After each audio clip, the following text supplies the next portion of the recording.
For my daughter's 7th birthday, we walked into cake, balloons, and a huge banner that said, "Congrats, Tyler." My sister had turned it into a party for her son. I didn't make a scene. I just did this. 2 weeks later, my sister was in tears, and my nephew had to change schools. Hi, my name's Danielle, and my daughter's name is Hazel. She just turned 7. This story starts with a birthday, or what should have been one. Hazel had been counting down to her birthday for weeks. Every morning, only 20 days! Only 17! Only 11! She was so excited. You know how kids get when something big is coming. Her energy was electric. She had a whole vision: glitter cupcakes, pink and teal balloons, a unicorn piñata. We even sat down together and made a full wish list: colors, games, decorations, food. I sent it all to my sister Brianna, because, here's the kicker, Brianna insisted on throwing the party. I wasn't sure at first. I offered to do it myself, but she brushed me off. "Danielle, let me handle it," she said. "You always do everything. This is Hazel's special day. I've got it covered." She kept asking for details, too. What cake flavor does she want? Is she still into unicorns, or more into animals now? Can she eat strawberries? I honestly thought she was trying, thought she was going to make Hazel feel special. That's what makes what happened so much worse. The day of the party, we all got ready together. Hazel picked out her favorite dress, the one with the little sparkles in the skirt. She did her own hair, well, kind of. My husband helped her fix the bow. She was glowing, bouncing in place. Do you think Aunt Brianna remembered the glitter balloons? Of course she did, I said. I really thought she had. We drove to Brianna's house. It was packed, like way more packed than I expected. Cars up and down the street, kids running around the front yard. All boys, loud ones, some in matching baseball shirts. Jake looked at me. Did she say it was this big? No, I said slowly. Then we saw it. A giant banner stretched across the garage door. "Congrats, Tyler!" Hazel froze. I froze. Jake's jaw tightened. Tyler is Brianna's 10-year-old son, my nephew. And apparently, this wasn't just Hazel's birthday party. It was now a celebration for Tyler making his school's baseball team. "Mom?" Hazel asked. "Is this for me?" I opened my mouth, but nothing came out. We got out of the car. Hazel held my hand tightly, like maybe this was a mistake and someone would fix it once we were inside. They didn't. Everywhere we looked, baseball, decorations, cake, balloons, posters with action shots of Tyler playing, tables labeled team snacks and MVP drinks, music blasting, boys running around with gloves and foam fingers. We walked through the chaos like we didn't belong, because we didn't. I found Brianna near the grill, laughing with my parents like everything was completely normal. "Brianna," I said, trying to stay calm. "What is this?" She looked at me, totally casual. "The party." "For Tyler?" She rolled her eyes. "It's for both. Dual celebration. He made the team, Hazel's turning 7. Why not combine them?" "You didn't tell me that." "I didn't think it was a big deal," she said. "Hazel has her section inside." Hazel tugged my hand again. "Where do I go?" I didn't know what to say. We went inside and found it. Eventually. Tucked in the back corner of the living room was a folding table with 3 sagging teal balloons and a paper tablecloth. 4 cupcakes with rainbow sprinkles sat on a tray. A pack of tiaras lay unopened next to them. That was it. 3 of Hazel's friends were sitting nearby, quiet and awkward. Hazel looked around like she was still trying to figure out if this was real. I knelt down next to her. "You okay?" She nodded quickly. "Yeah, I guess this is it." That moment, watching her try to smile, trying so hard not to show she was hurt, it broke something in me. I stood up, walked back outside, found Brianna again. "You hijacked her birthday," I said. "With my money." She rolled her eyes again. "Oh, come on. She's 7. She doesn't care." "She cares, and you know it." My mom chimed in from behind her. "Danielle, it's not worth getting upset over. They're kids. Just let them have fun." My dad nodded like he was refereeing a game. "It's just a party." "It was her party," I said, "not his." Brianna laughed. Actually laughed. "You're always so dramatic." I stood there, stunned. I felt heat behind my eyes. I wanted to scream, flip the cake table, demand an apology, something. But then I looked through the window and saw Hazel sitting with her friends, adjusting a plastic tiara, trying to look happy. I took a breath. I swallowed it. Not for Brianna. Not for my parents. For Hazel. We stayed. For a while. Just long enough to let Hazel have some moments with her friends. Just long enough to not cause a scene she'd never forget. And then it got worse. Tyler stormed in with a group of boys, sweaty from whatever game they were playing outside.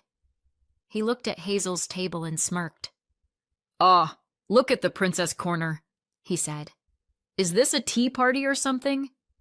The boys laughed. Then one of them tossed a ball across the room, too hard. It bounced off the edge of the table and hit Hazel right in the chest. She gasped and dropped her cupcake. Tyler grinned. "Oops, better luck next time." Jake stood up immediately. "We're done," he said quietly. I nodded. We gathered Hazel and her friends. No goodbyes, no drama. Just walked out the door. No one stopped us. No one apologized. Not even Brianna.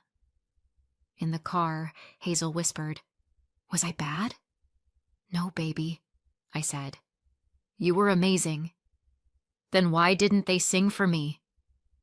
I didn't answer. That night, after she was asleep, I checked my bank account. Every expense, every balloon, every tray of food, every poster with Tyler's face was charged to my card. 2,653.07. I stared at it for a long time. Not angry, not shocked, just clear.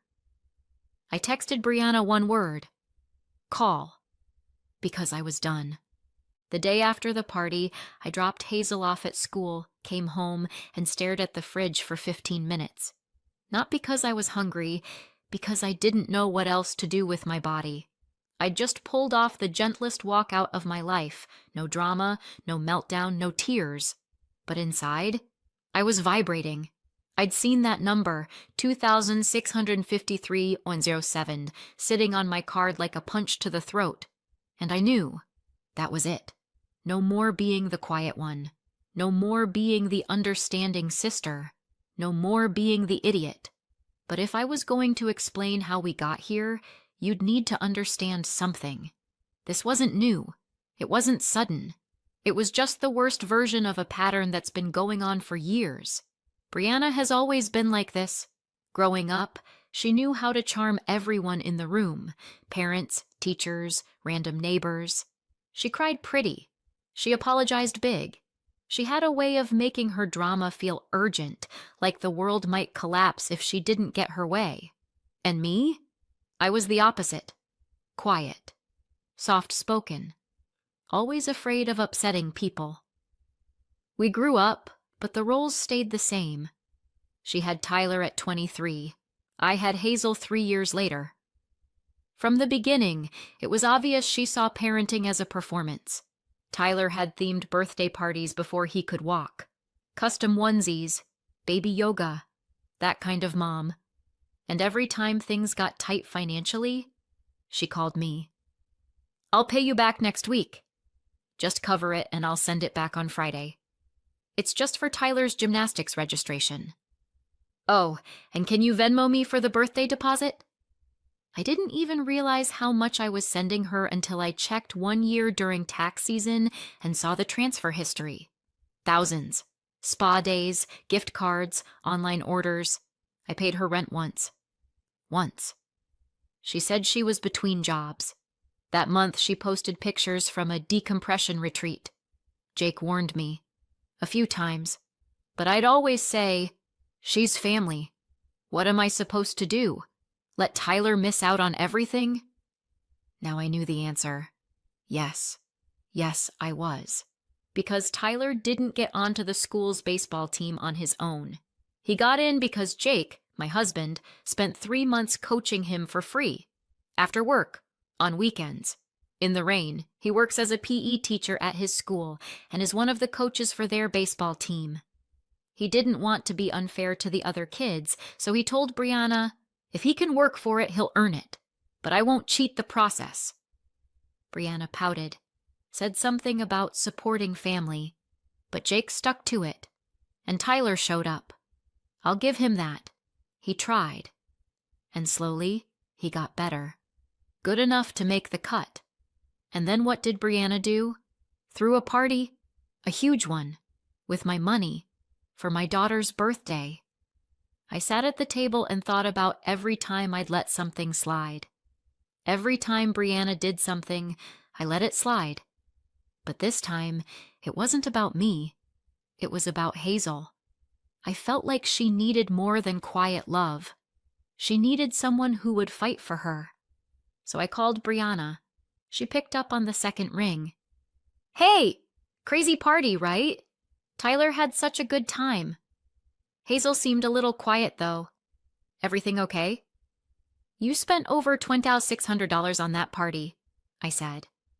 And you used my card for all of it. A beat. Oh, come on, she said. It wasn't all for Tyler. You didn't even put her name on the cake. She had cupcakes. She sat in a corner like a guest at her own birthday. Brianna sighed. Danielle, don't be so sensitive. She's 7. She won't even remember. Besides, you said I could use your card for the party. For her party, I snapped. Well, I'm sorry you feel that way. I want the money back, I said. She laughed. Seriously? You're going to come after me for a few $1,000s after everything I've done for you? What have you done for me, Brianna? More silence. Then, whatever. I don't have it. Then I'll be filing a police report. You're kidding. I wasn't.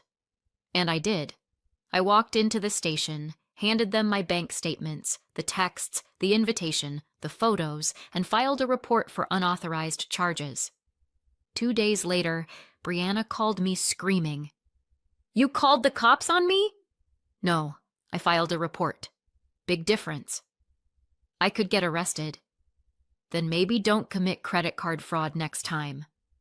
She paid me back within a week. Every cent. With the world's most sarcastic note. Happy now? She also posted something on Facebook like, some people would rather burn the bridge than admit they're wrong. Guess I'll swim. I didn't reply, but I did start swimming too. Away. First thing I did, told Jake to stop Tyler's private lessons. Jake didn't hesitate. Consider it done.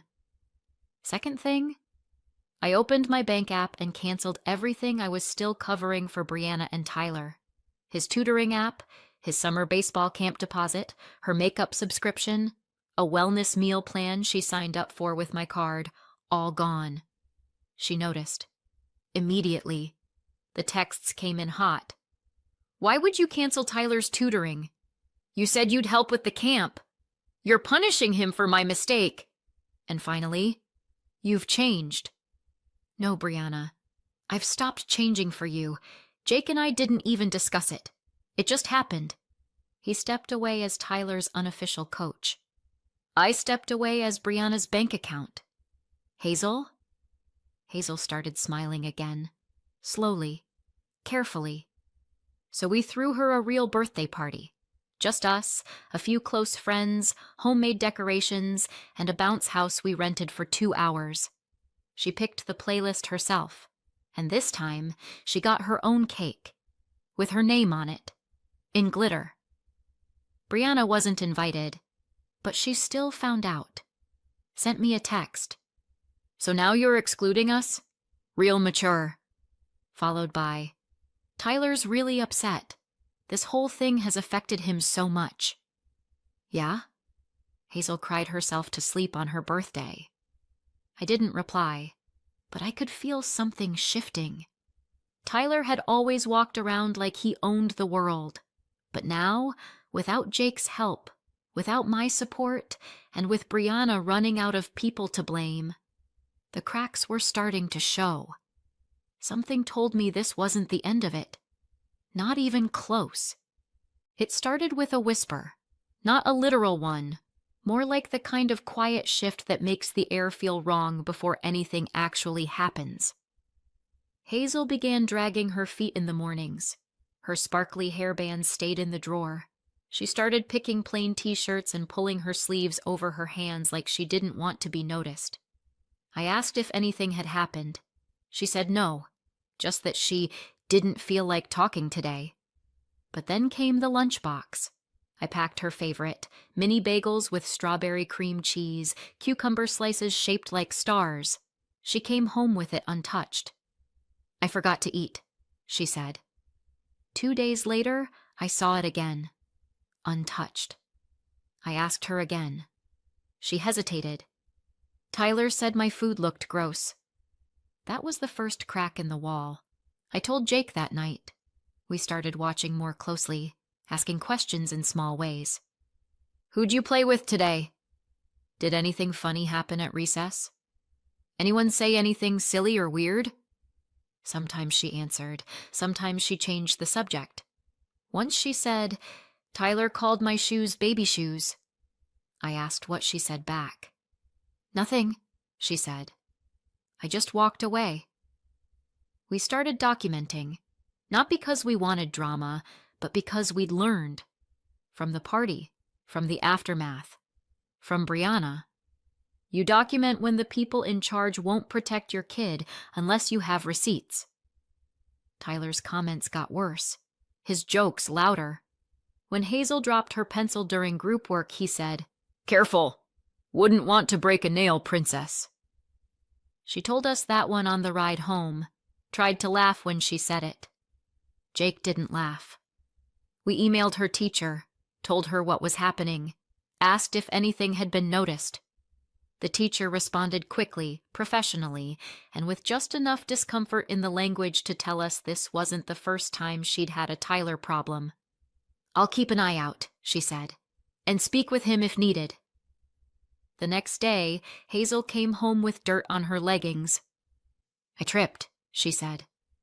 I said nothing, just wrote it down in the little folder we kept by the coffee maker. 3 days later, we got a call from the school counselor. She'd been brought in after Hazel appeared withdrawn and hesitant to participate. She didn't mention Tyler by name, but she hinted. A lot. We knew what was happening. Then Brianna found out Tyler had been talked to. I don't know who told her. Could have been Tyler, could have been a parent she knew, could have been her secret psychic hotline. She always had a way of sniffing out consequences just in time to flip the story. She showed up at the school office without an appointment, demanded a meeting with the principal, told them Tyler was being targeted by Hazel and Jake, said her son was being emotionally attacked because of personal family tension, that Hazel was manipulating staff, and that Jake had set Tyler up to fail. And just like that, she filed a formal complaint against my husband. When the school called to let us know, I thought they were joking. "We just want to be transparent," the principal said. "The complaint is being reviewed, but we wanted you to hear it from us." Jake took it better than I did. He sat still, nodded slowly, and said, "Okay, I'll submit everything." And he did. Every email, every text, every practice schedule, every training note from when he'd worked with Tyler, dates, times, screenshots. We weren't leaving anything open to interpretation. Meanwhile, Brianna went on a campaign tour. She told other parents Jake was biased, told family members that Hazel had a mean streak. Told anyone who'd listen that Tyler was being punished for being too good. Tyler, meanwhile, was unraveling.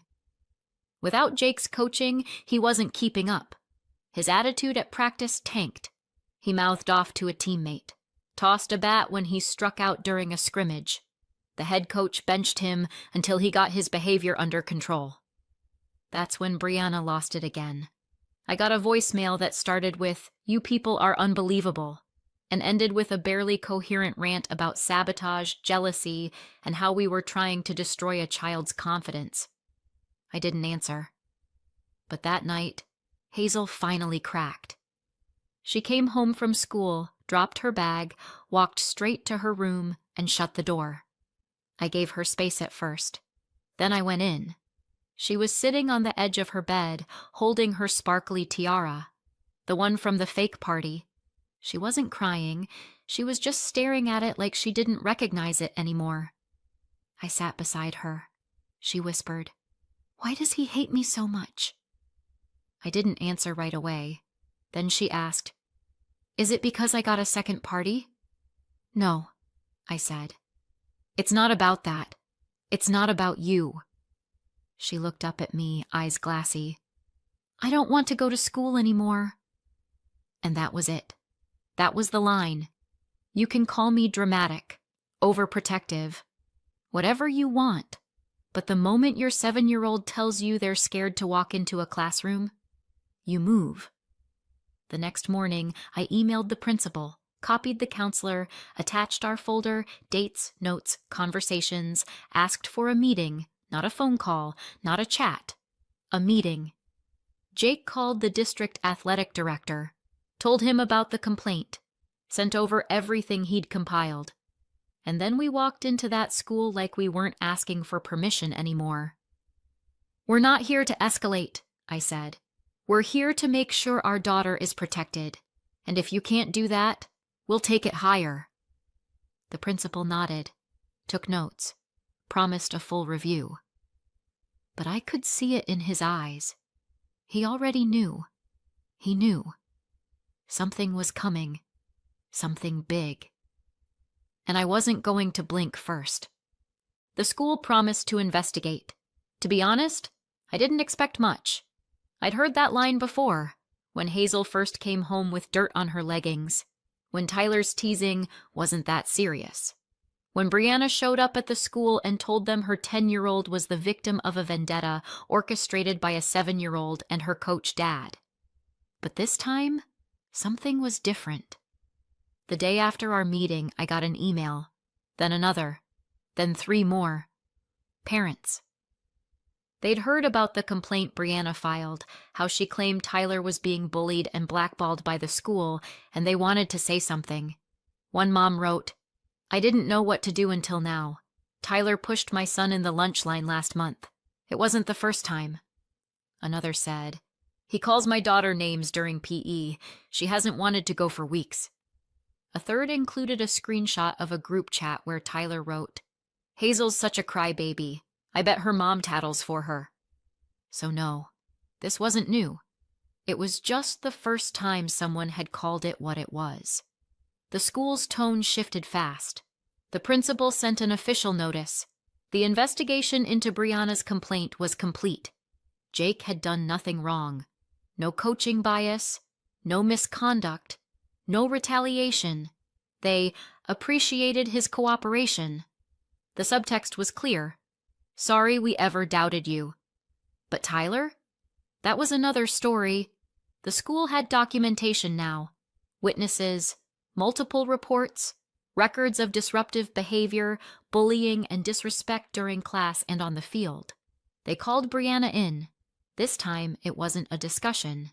It was a disciplinary review. And Brianna, true to form, showed up with fire in her veins. She accused the school of character assassination. Said Hazel had manipulated the staff, claimed the teachers were all in on it. She even had the audacity to say Jake deliberately sabotaged Tyler's sports future to get revenge for a birthday party. The principal, God bless him, sat there like a stone. He didn't argue, didn't raise his voice, Just waited for her to run out of steam, then slid the folder across the table. Pages of complaints, printed messages, incident reports. Brianna went quiet for maybe 5 whole seconds. Then she said, "This is a conspiracy." The school didn't suspend Tyler that day. They expelled him. They called it involuntary transfer due to escalating behavioral issues, which is a very professional way of saying, "You're not welcome here anymore." Brianna lost it. She screamed in the office, refused to leave, said she'd take them to court, said we'd destroyed her son's life, said Hazel was a manipulative little brat. Jake and I weren't even there. We heard all of this from the office secretary, who called us later and said, "We're so sorry. This isn't what we wanted." But honestly, it was what we wanted. Not the chaos, not the yelling, not the spectacle. Just accountability. For once. Tyler had to switch schools. Not far, just the next district over, but far enough that he wouldn't be riding the same bus. Far enough that Hazel could exhale again in the morning. And Brianna? Well, without our financial help, things started falling apart.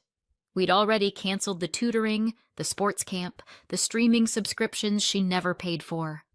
But now she had to cancel the new uniform order for Tyler's travel team. She had to pull him from his art class. And the spa trips? Gone. She started picking up extra shifts at her part-time job. She told people it was by choice. But then her car broke down, then her rent got raised, and then she messaged me, "We're going through a tough time. Can you help with just this month? I'll pay you back." I stared at the message for a while. Then I deleted it. I didn't answer. I didn't need to. Hazel started dancing again. Not literally, but in that way where her body moved through the house like she had music playing in her head. She sang while brushing her teeth. She asked if she could wear her sparkly dress on a Tuesday, just because. One night she sat on the couch and asked, "Is Tyler going to be mean to other kids now?" Jake and I looked at each other. "I don't know," I said. "But I know he won't be mean to you anymore." She nodded. "Good." I stopped apologizing for protecting my kid. I stopped explaining myself to people who never once tried to understand me. I stopped being Brianna's backup plan. People always say family is everything, but I've learned that boundaries are everything. And if someone burns down the bridge when you say no, let them swim. I'm done rescuing people who don't even bring a life jacket. Part of me still wonders, did I do the right thing? Calling the police? Cutting them off? Standing my ground until Tyler was expelled? I didn't want it to end this way, but I couldn't keep letting them hurt my daughter. What do you think? Did I go too far? Or was it finally time someone stood up to them? Let me know in the comments, and don't forget to subscribe for more stories.